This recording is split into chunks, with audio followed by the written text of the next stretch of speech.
Hey YouTube, Ben here. Thank you so much for tuning in. We have a lot to cover. Let's get right to it.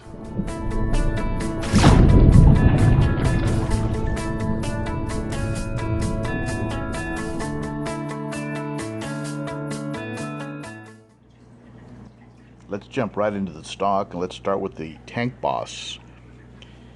And this is my intermedius, and a lot of you are familiar with him. I definitely post a lot of pictures of him on Instagram, and some have tried to challenge him, like the Living Stony and the large Taiwan Reef, and no one's been able to knock him off of the tank boss position. So at this time, he is still the boss. My oldest cichlid, my OB Peacock, the old man, I have in here still. We'll get back to this Fusco in a minute. And moving right along here, here's my Eureka Red. Picked him up from Imperial Tropicals. Actually won him in a contest, believe it or not. It's a polystigma. On one side he's spotted, the other side he's striped. Very beautiful fish. Love that guy. Bit of a beast. There's the dolphin. Love the coloration on dolphins, the shade of blue that they get. Very luminescent. I have 3 of them in here. Here's my Otter Point. Beautiful fish. Really has a chip on his shoulder though. A little bit aggressive. Bukunono. Beautiful guy.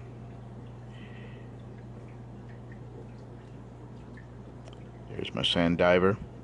Still not sure if that's a male or a female. I am seeing some egg spots on the anal fin, which is promising. There's a VC-10, named after a very fast airplane that was seen over Africa. Super VC-10.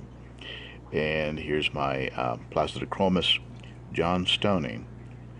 Beautiful fish. Love the attitude. You've seen him in recent videos. And here is the Living Stony. Was actually kind of the king of the Nimbachromis in the tank, but the polystigma has since taken over. Nobody messes with the polystigma. Los Tres Amigos, my 3 clown loaches.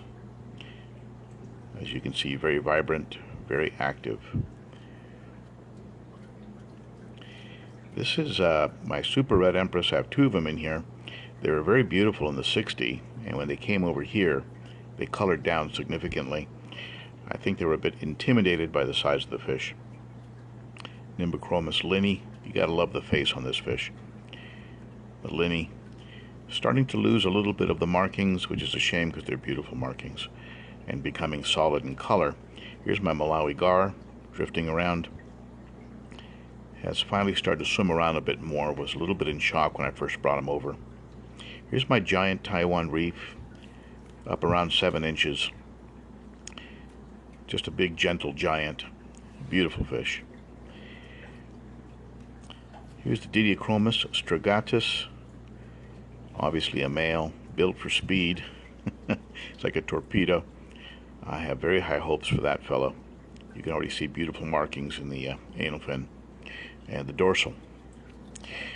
Let's see here. Who did I miss? My bicolor 500. As some of you know, he's number 500 because he appeared as item number 500 in the catalog, and he became a bicolor 500. Very beautiful peacock. This is also a Taiwan Reef, which was stunning in the 60-gallon, and when I brought him over here and he met the large Taiwan Reef, he immediately colored down, became very subdominant. And this is a Tangerine Tiger. I've had him for quite a while. Beautiful fish. He's battled with a little bit of a foggy eye, but it started to clear up. It took almost 6 months, but it's starting to clear up. It's a little bit more of a rarer peacock. The Koral, known as the gold or blue gold peacock. Tends to get a little intimidated by the Otter Point. Another VC-10. And there's my sand diver. Let's see, who did I miss? I've got a feeling that I missed somebody.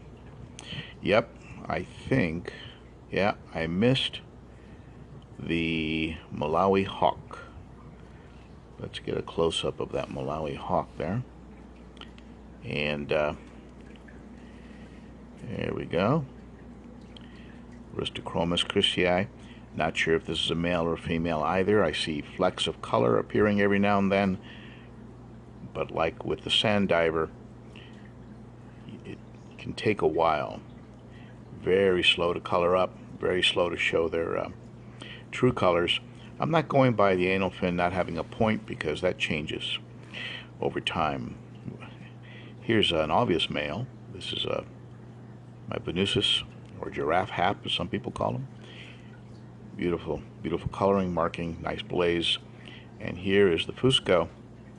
Very high hopes for this guy. Beautiful markings, beautiful coloration, a little green in the lower lips, nice red and brown markings throughout the body.